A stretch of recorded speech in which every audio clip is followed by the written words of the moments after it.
শুভ সকাল। আশা করি আপনারা সকলেই ভালো আছেন। শিল্পীস লাইফস্টাইলের আরও একটি ব্লগে আপনাদেরকে স্বাগত জানাই। আজকের ব্লগটা শুরু করেছি আমার রান্নাঘর থেকে। সকাল সকাল স্নান পুজো সব হয়ে গেছে। স্নান পুজো করেই রান্নাঘরে চলে এসেছি, আর এদিকে ডিম সেদ্ধ বসিয়ে দিয়েছি। আর এদিকে এখন কালকের কিছুটা ভাত ছিল, এই ভাতটাই না ফ্রাই করব। সবজিও কেটে নিয়েছি ঝটাপট করে, আগে নিচে এসে সব সবজিগুলো কেটে নিয়েছি। এখন এই সবজিগুলো দিয়ে ভাতটাকে ফ্রাই করে নেব। এটা খেতে না বেশ ভালো লাগে, আমার তো খুব ভালো লাগে আর ওদেরও ভালো লাগে। আর এখানে গতকাল রাত্রে কিছু ভিজিয়ে রেখেছিলাম বাদাম টাদাম, সেগুলো আস্তে আস্তে টুকটুক করে খাচ্ছি। আর এদিকে রান্নাটা করতে থাকছি। সোনাইয়ের পাপা গেছে বাজার করতে, আর সোনাইয়ের না শরীরটা অতটা ভালো না। ওর আর একটা এক্সামই বাকি রয়েছে, সেটাই মানে ঘুম থেকে উঠে গেছে, উঠে সেই বইটা নিয়ে পড়তে বসেছে, ও পড়ছে। এখন এইদিকে রান্নাটা হবে, তারপরে ওকে ডাক দেবো, ও এসে খাবে।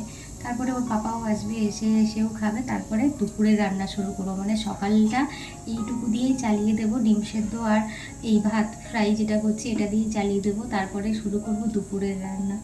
চলুন তাহলে সারাটা দিন কেমন কাটাই, কি করি না করি একটু একটু করে আপনাদের সাথে শেয়ার করতে থাকবো।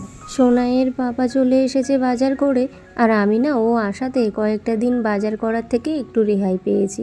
আমি যখন বাজার করি, বাজার করে বাড়িতে এসে আবার সব কিছু গুছিয়ে রান্না করতে হয়। আর এখন ও আসাতে বেশ সুবিধাই হয়েছে, ও বাজার করে আনছে আর আমি বাড়িতে বসে বসেই এই জিনিসপত্রগুলো ঠিকঠাক করে তারপরে ধীরে সুস্থে রান্না করতে পারবো। শাক এনেছে আর নিয়ে এসেছে মাটন, আর এদিকে সোনাইকে দিয়ে দিয়েছি খেতে। ও এই যে টিভি দেখবে আর খাবে। আজকে দুজনে একসাথে খাচ্ছে, পাপা আর ছেলে, তো দুজনে টিভি দেখতে দেখতেই খাচ্ছে। ওদেরকে খেতে দিয়ে তারপরে এই যে মশলাটা করে নিলাম, আর এদিকে বাকি রান্নাটাও বসিয়ে দিয়েছি, সেই রান্নাটাই করছি। সব থেকে বড় কাজ সারাদিনের সেটা হলো এই রান্না করা। বেজে গেছে এখন বেলা 12টা, আর এখন রান্না করছি চাটনি কুল দিয়ে। আগের দিন কুল এনেছিলাম পাশের বাড়ি থেকে, সেই কুল দিয়ে আর টমেটো দিয়ে চাটনি করছি। এরপরে মাটনটা বসাবো। এখনও মাটনটা বসাইনি, কারণ মাটন বাছতে, সেগুলো সব কুটতে বাটতে মশলা করতে একটু সময় লেগে গেছে। তো যাই হোক, এখন আপাতত এই রান্নাটা করছি। আর দিদিও চলে এসেছে, দিদির কাজ করছে, আর আমি এদিকে রান্নাটা চালিয়ে যাচ্ছি।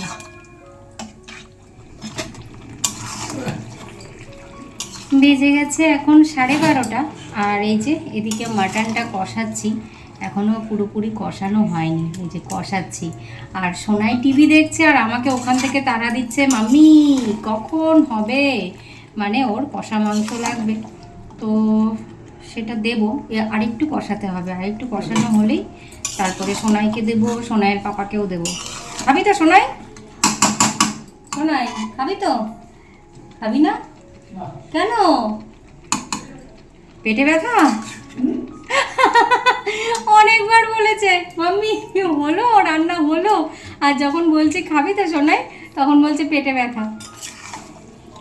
এই হচ্ছে ব্যাপার, মানে ক্যামেরা অন হলেই এক কথা, আর ক্যামেরার পেছনে অন্য কথা।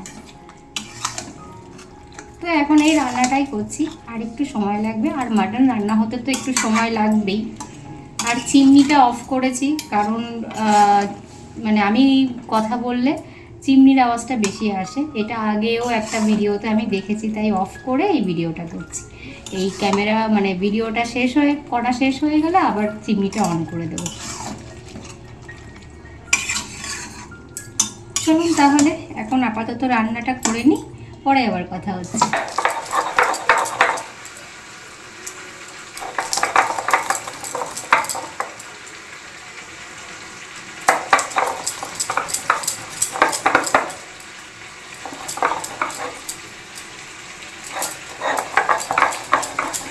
পড়েছি, রান্না করতে দিচ্ছে না আমাকে, তুলে তুলে নিয়ে যাচ্ছে গো, রান্না করতে দেবে না, তুলে তুলে নিয়ে যাচ্ছে। জল ঢেলে দিয়েছি, তাও সেই জল ঢালা মাটন তাই নিয়ে যাবে। হয়ে গেছে আমার আজকের রান্না বান্না। এদিকে রয়েছে গরম গরম ভাত, এদিকে এই যে একদম গরম গরম মাটন নামিয়ে ফেলেছি, হয়ে গেছে। এদিকে মাদের ঘরে দেবো বলে তুলে নিয়েছি একটা বাটিতে। এদিকে করেছি টমেটো আর কুল দিয়ে চাটনি, যেটা আগের দিন নিয়ে এসেছিলাম পাশের বাড়ি থেকে কুল, সেটারই একটা চাটনি করে দিয়েছি কুল দিয়ে আর টমেটো দিয়ে।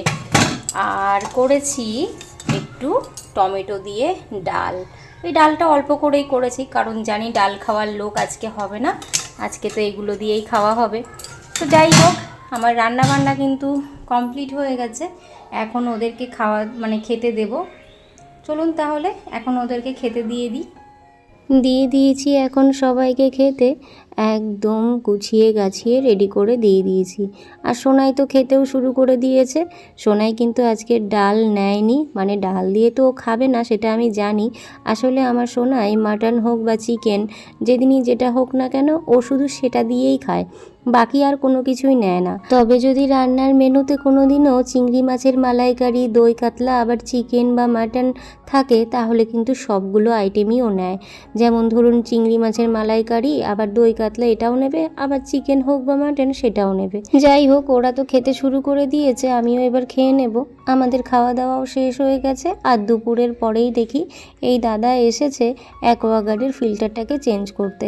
প্রত্যেকবারই সোনাইয়ের পাপা যখন ছুটিতে আসে, মানে 3 মাস 4 মাস পর পর সোনাইয়ের পাপা যখন আসে, এই দাদাও তখন এসেই কিন্তু ফিল্টারটা চেঞ্জ করে দিয়ে যায়। রেডি হয়ে গেছি, এখন একটু বেরোবো বলে। কাছে পিঠেই আশেপাশে কোথাও দেখি যাওয়া যায় কি না। আসলে একদম ভালো লাগছে না বাড়িতে, আর দিদিরা ছিল 2 দিন ধরে, তো বাড়িটা বেশ ভরা ভরা ছিল, কিন্তু এখন ওরা চলে যাওয়াতে পুরো খালি হয়ে গেছে। আমার একদম মনটাও ভালো লাগছে না, তাই বললাম চলো কাছেই কোথা থেকে একটু ঘুরে আসি। আর সোনাই এখন ঘুমোচ্ছে। সোনাই ঘুম থেকে উঠবে, পরে আবার ওর পাপা ওকে নিয়ে কোথাও যদি যায় তো যাবে। এখন সোনাই যাচ্ছে না, এখন ঘুমোচ্ছে। চলুন তাহলে এখন বেরিয়ে পড়ি।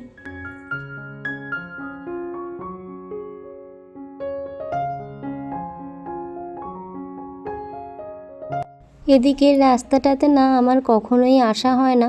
আসলে আমার দরকার পড়ে না, এটা হচ্ছে আমার বাড়ির উল্টো দিকটায়। তো এই দিকটাতে আমার খুব একটা প্রয়োজন পড়ে না বলে আমি কখনোই আসি না। এই প্রথমবারই ওর সাথে এলাম, ও নিয়ে এলো। কিন্তু সত্যিই আমি বুঝতে পারছি না এই জায়গাটা, এই রাস্তাটা কোথায় গিয়ে উঠবে, কোথায় যাবে না যাবে কিছুই বুঝতে পারছি না। শুধু যাচ্ছি তো যাচ্ছি। তো বেশ ভালোই লাগছে। বাড়িতে এতটাই মন খারাপ লাগছিল, এখন বেরিয়ে বেশ শান্তি লাগছে। এরকম হুটহাট হঠাৎ বেরিয়ে পড়লে তখন কিন্তু বেশ ভালোই লাগে, তাই না? যেমন আমার এখন সত্যিই খুব ভালো লাগছে। আর এই যে এই জায়গাটা আমার চেনা, এর আগে একবার ওই নিয়ে এসেছিল এখানে, এই রাস্তাটা দিয়েই গেছিলাম সেখানে। তো কথা বলতে বলতে চলে এসেছি। এই দেখুন, এটা হচ্ছে আমাদের এখানকার একটা জায়গায়, নামটা আমি জানি না, তো জায়গাটার নাম আমার জানা নেই, তবে এখানটায় হচ্ছে খুব সুন্দর সুন্দর গাছের চারা পাওয়া যায়, একটা নার্সারি। তো কি সুন্দর গাছের চারা এখানে পুরো ভর্তি ভর্তি। আর এই যে এগুলো হচ্ছে স্ট্রবেরি গাছের চারা, সমস্ত গাছে কিন্তু ছোট ছোট স্ট্রবেরি হয়ে রয়েছে। আর এখানে অনেক মানুষ কাজ করে, সারাটা দিন কাজ করে। আর কত ধরনের চারা রয়েছে, আমি তো এসে থেকে দেখছি অনেক ধরনের চারা গাছ। আর এই যে ওই যে মানুষগুলো এখানে কাজ করছে, এনারা সারা দিন কাজ করে।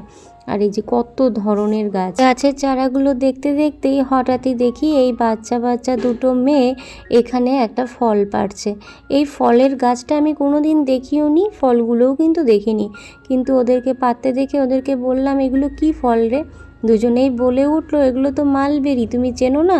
তো সত্যি আমি আগে দেখিনি, তবে ওদের কাছেই প্রথম দেখলাম। আর একটা মালবেরি খেয়েও দেখেছি, খুব সুন্দর খেতে। তারপরেই কিন্তু চলে এসেছি এই নার্সারিরই আর একটা পাশে। এই দিকটাতে এসে দেখি এখানে তো আরও সুন্দর সুন্দর চারা গাছ রয়েছে। আগে যেই দিকে ছিলাম সেই দিকটাতে একটু ছোট ছোট ছিল চারা গাছগুলো, আর এই দিকটাতে রয়েছে সেইগুলোরই বড় বড় চারা। আর এত সুন্দর দেখতে লাগছে, সব কটায় ফুল ধরে রয়েছে। তো এখান থেকেই কিন্তু লাস্টে এই চারা নিয়েছি। আগে যেখান থেকে নিয়ে এসেছিলাম 2-3টে চারা, সেগুলো আবার সেখানেই রেখে এসেছি। সেগুলো আর পছন্দ হচ্ছে না এগুলো দেখার পরে, তাই জন্য আর ওইগুলো নিইনি। পরে কিন্তু এখান থেকেই নিয়েছি। আর এই দেখুন এনারা কত কাজ করে এখানে। হঠাৎই একটা গাছে বেলি ফুলটা ফুটে থাকতে দেখে খুব ভালো লাগলো, আর টুক করে ছিঁড়ে নিয়েছি। বেলি ফুলের গন্ধটা না আমার দারুণ লাগে। তারপরেই কিন্তু এই যে চারা গাছও নেওয়া হয়ে গেছে, আবার উঠে পড়েছি গাড়িতে। এবার যাওয়ার পালা। যখন এসেছিলাম তখন কিন্তু দিনমানেই ছিল, একটু দিনই ছিল। আর এখন দেখুন ফেরার সময় পুরো অন্ধকার হয়ে গেছে। আর কি সুন্দর লাগছে, সবে সন্ধ্যা হতে যাচ্ছে। আর দারুণ লাগছে না পরিবেশটা। চলুন তাহলে এবার বাড়ির দিকে যাওয়া যাক। আজকের ব্লগটি এখানেই শেষ করছি। আমার ব্লগটি যদি ভালো লেগে থাকে অবশ্যই লাইক কমেন্ট করবেন। আর যারা নতুন দেখছেন প্লিজ চ্যানেলটিকে সাবস্ক্রাইব করে দেবেন। সবাই ভালো থাকবেন, সুস্থ থাকবেন। দেখা হবে পরের একটি ব্লগে।